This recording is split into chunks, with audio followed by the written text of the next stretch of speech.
Well, hello and welcome again to the Skillwork Forum. As always, I'm Tim. I'm joined with my partner Brett here from Skillwork. We talk about all things around manufacturing, skilled trades, and staffing, and how to get the right people in the right place at the right time. And in that vein, we're really excited today to have a special guest with us today, Mr. Rishabh Mehrotrara from Aviante. He's the CEO of Aviante, and Aviante is a end-to-end staffing software company and solution.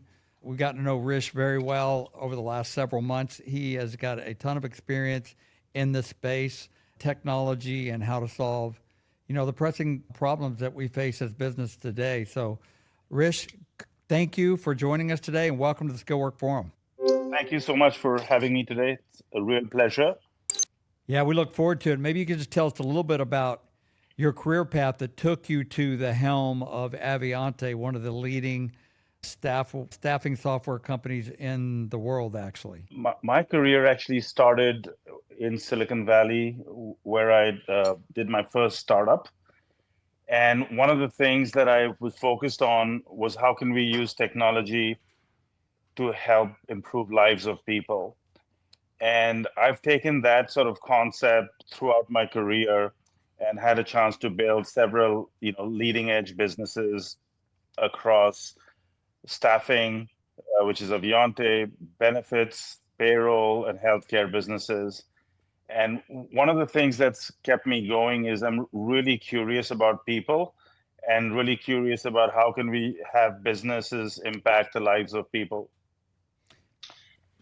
Well, that's clear, and in the tool that we've been able to use and the team that you lead, we've been able to interact with quite a bit. So, yeah, no, it's great. Thanks, Rich. Thanks for joining us today. So, Tim and I, obviously, we're in the staffing space, and so, we understand the difference between, a kind of a best-in-class individual platform, ATS type thing, and then versus what you're doing at Aviante, which we've embraced in our company as for full disclosure, we're in the process of transitioning our tech stack to Aviante, and actually our team is training this week. And so, but when you talk about an end-to-end solution, maybe walk through that and help our listeners understand what that means as opposed to the opposite.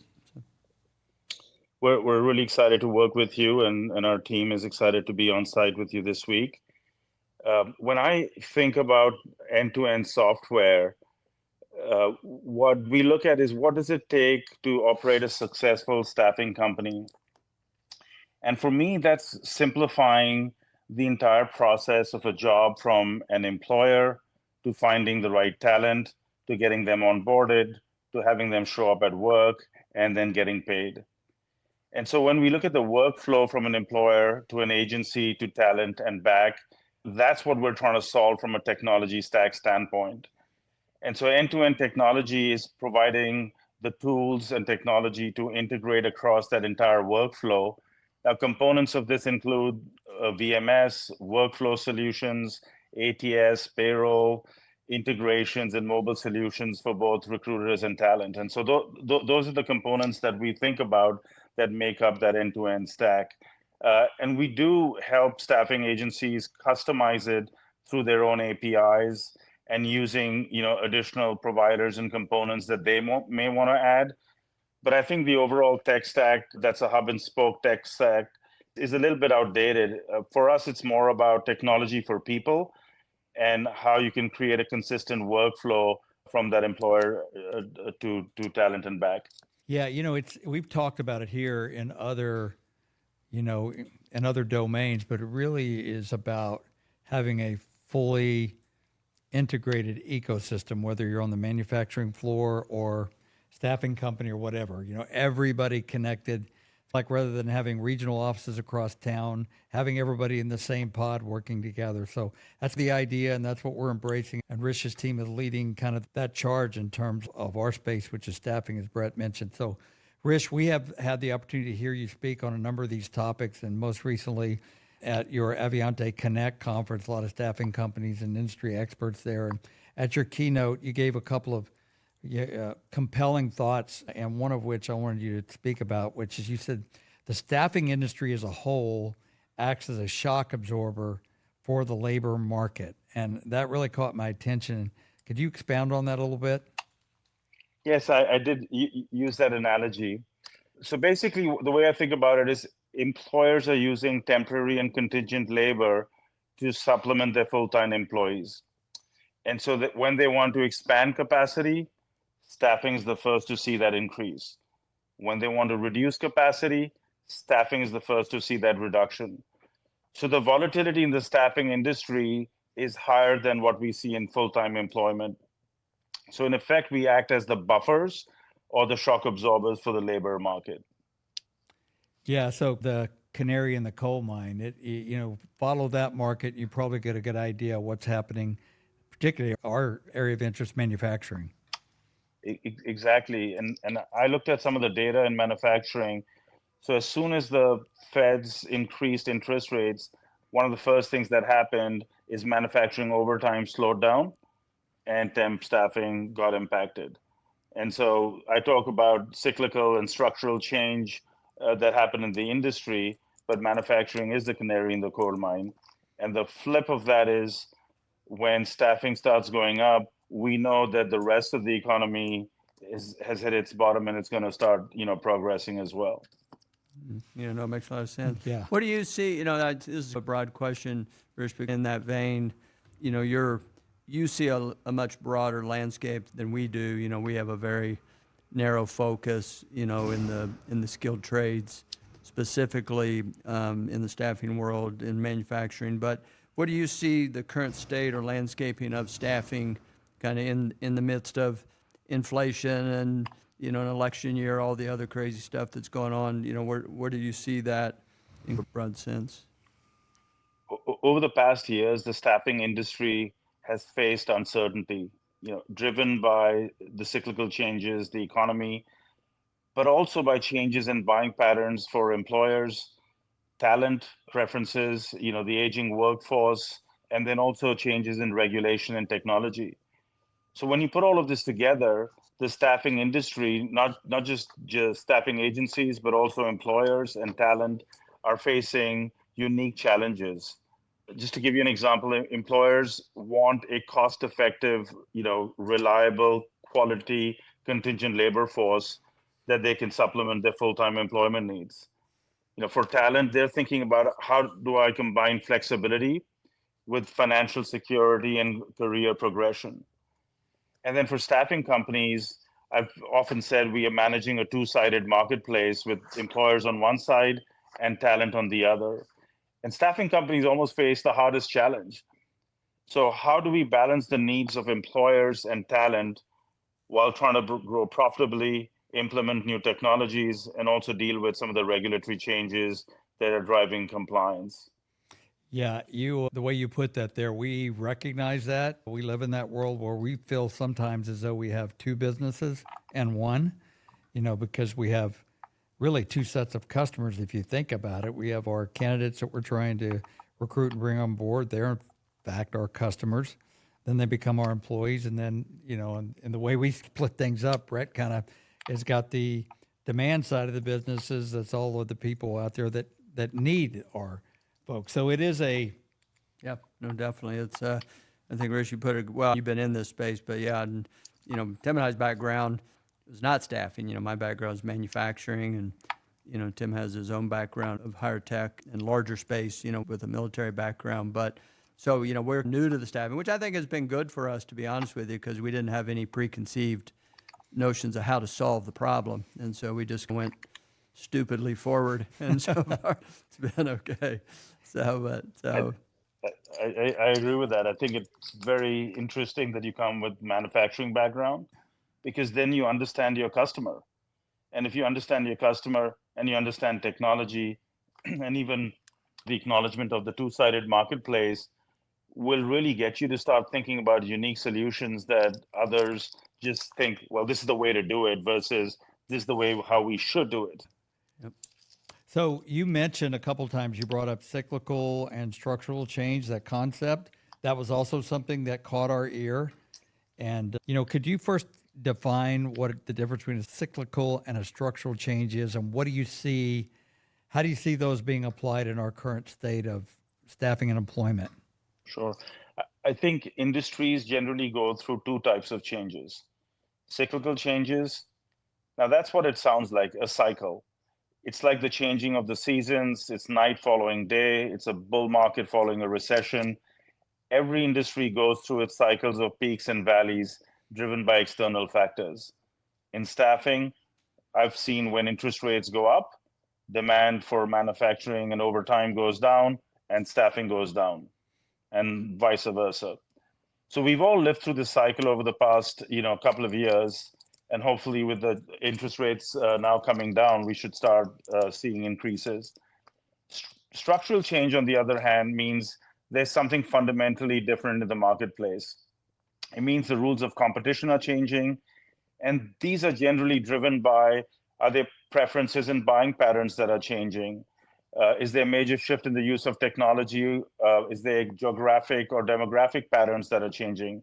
Are there new regulations? So a classic example for this is Blockbuster in the late 90s, 2000s, where there was a recession. You could have thought we're going through cyclical change. But the reality was that the consumers didn't care to go to a store on the Friday night to get a DVD, but they wanted it delivered to their home. Now, Blockbuster completely maced that wave, and it gave the rise to Netflix. Ironically, about a decade later, Netflix had that same choice when things moved to digital media, but they had an adaptable culture and were, able to make that switch and go ahead. So cyclical change, you deal with it in a very different way versus structural change. In cyclical change, it's very predictable. So you do what you would normally do in a recession, hunker down, eliminate waste, cut on expenses, manage your margins, and you wait for the market to turn around. And once the market turns around, you add the capacity and get back to, to doing that. Structural change is very different. It's about recognizing the trend. It's about understanding the root causes, behind the trend, and figuring out how are people buying differently. You're in manufacturing, and if you have a really good understanding of what your customers want, then you're able to think about how you can adapt to that change. And you also need to look at what's competition doing. Those are the keys to structural change in my mind.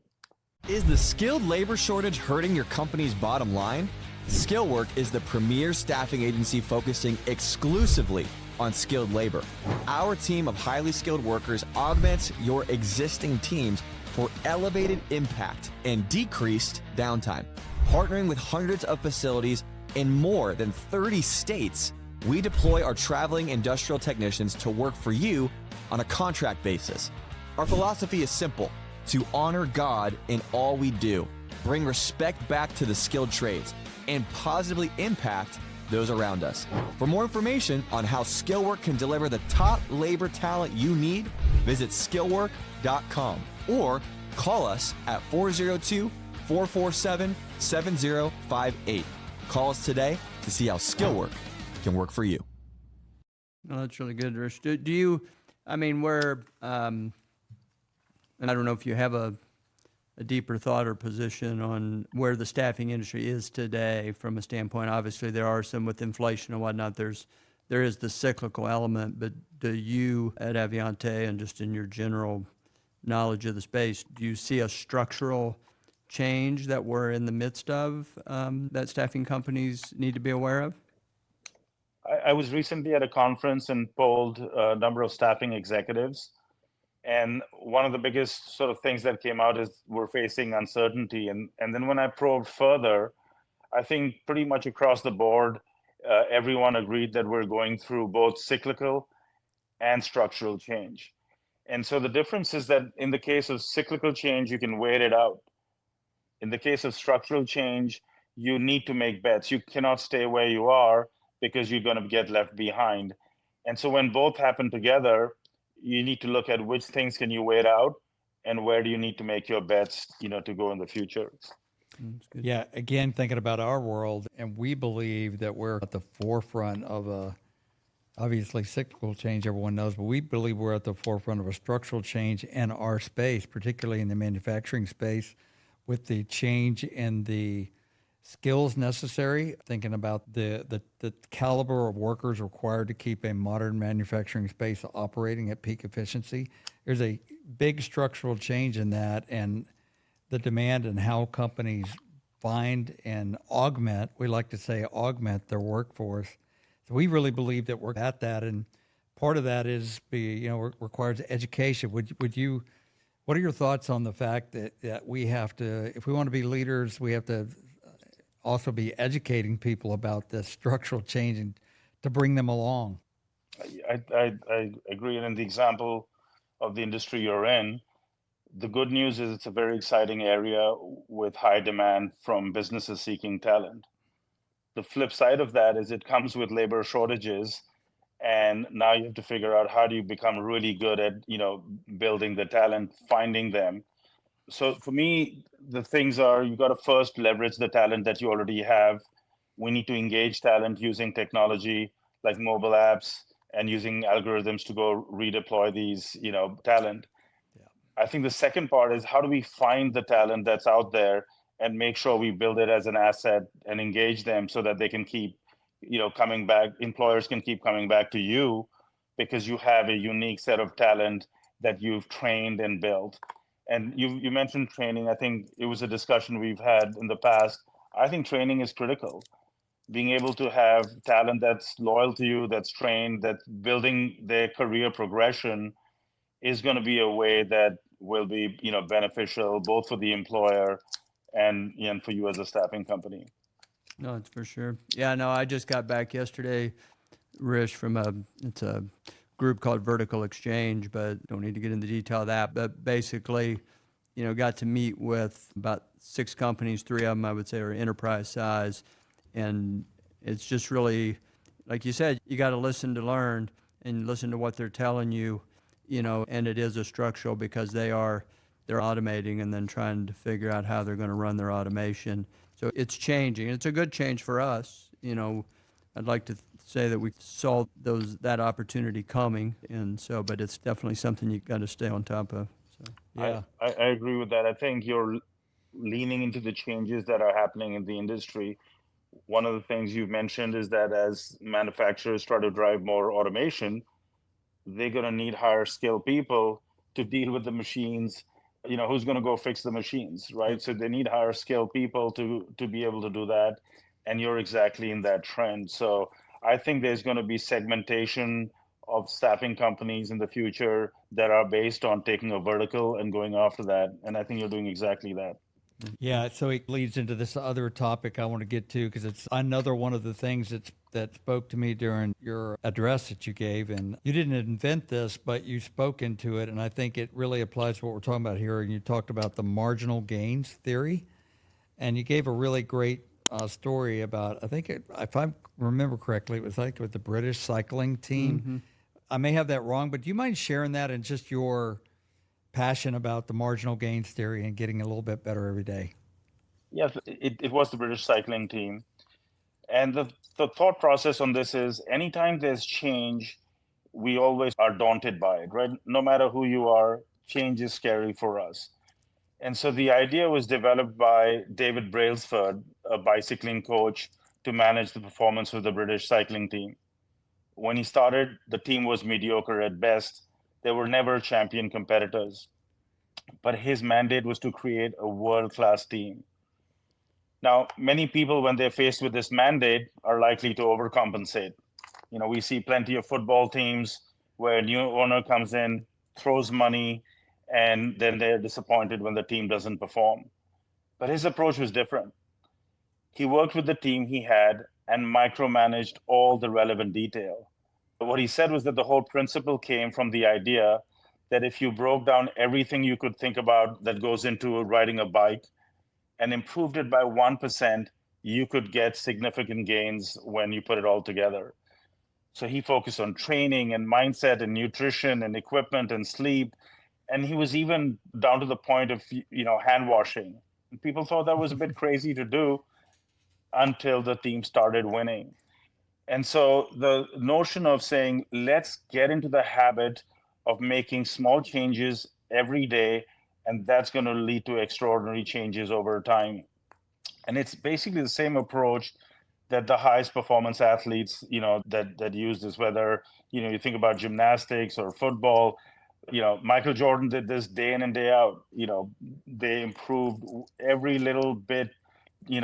Tiger Woods, I think about when he was at his peak, he would look to change his golf swing. And you think about, why does this guy need to change his golf swing? Because you're constantly trying to get a bit better. And the reality is no one flips a switch and becomes excellent overnight. So, I think the optimization of performance goes through small gains.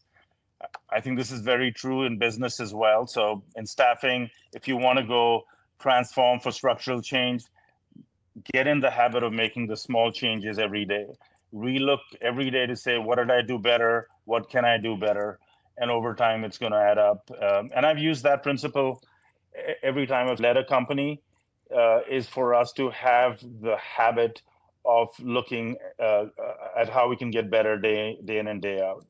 So I know Brett has another thought, but just I was thinking the flip side of that I think companies likewise gradually meet their demise when they, little by little, just instead of getting better, they just decrement their capabilities. They just get a little bit more complacent, a little less day by day. You don't wake up one day. Blockbuster didn't wake up one day and shutter all their stores, almost. Well, if you think about it, it's the old, saying in the business world, the greatest hindrance to future success is past success. And it's that you had a little bit of success and you just hold on to it for fear that, it's going to change. Right. And that's a guarantee that you're probably going to change. It's probably going to go down. So, yeah. So, no, I like the British story. It reminds you, too, of the, John Wooden, who was the greatest, or at least the most winningest basketball coach ever, that they always say that he started, the first practice was he showed all the guys, they practiced how to tie their shoes. And it was because they needed to keep their feet healthy and that type of thing. So it was that level of the small thing, the details, of that. That was an interesting, similar to what you're saying, the washing of the hands and the details type of thing. How has Aviante, how do you embrace that concept, whether obviously R&D as you continue to grow your platform and expand it? How are you applying that at Aviante? I think ultimately it's about building the culture that's comfortable with change, that's comfortable with looking at ourselves and say, hey, this is not right. We can do this better. And so the way I've driven it at least, is through driving transparency through our teams. New employees that come into Aviante are sometimes shocked at how transparent and blunt we are. And I think the more you can face the truth as a leader and are able to basically share that and say, it's okay, this is the truth, and now we can address what we do with it. If we shy away from the truth, we'll never have a chance of, getting it. My analogy that I use is, in order to use a GPS from point A to point B, I need to be really certain about my starting coordinates. Everybody has where they want to go. But if I lie about where I'm starting, I'll never get there. I'll always be adjusting to make up for it. And so I think that's the philosophy that leaders need to embrace and be able to go drive organizations to succeed. Yes, and I know we're running up against the clock here, Rishabh, but it's just great insights. I know you mentioned it earlier, but the concept of you either displace or you're going to be displaced, and that all fits into this concept of continually getting better and improving. So great insights. We appreciate you so much. We'd love to have you come back on and talk to us again. Maybe we'll pull the thread on some of these concepts, but thank you very much for joining us, Rish. And for those joining us on the Skillwork Forum, thank you so much. We appreciate you joining us here on the platform. If you like what we're doing here, just follow us on all the other platforms. You can get it. If you're interested in what we do as a company, go to skillwork.com. We'd love to connect with you there. And until next time, Brett and I just want to wish you a great day. Thanks again, Rish. God bless. This is Brett Elliott, CEO and co-founder at Skillwork. Prior to starting Skillwork, I spent over 30 years in the food manufacturing space. From literally starting out cleaning the restrooms to becoming the maintenance manager, then the plant manager, to eventually becoming the president and owner, I've seen the manufacturing world from many perspectives. And like many of you, I've seen firsthand the growing need for higher skilled workers, while at the same time experiencing the shortage of this skilled talent. I started Skillwork to address that need. I knew the headhunter and the local temp agency models were not the solution. If you're experiencing the same shortage of talent at your facility, we would love to connect you with our team. Give us a call at 402-447-7058 or visit us online at skillwork.com.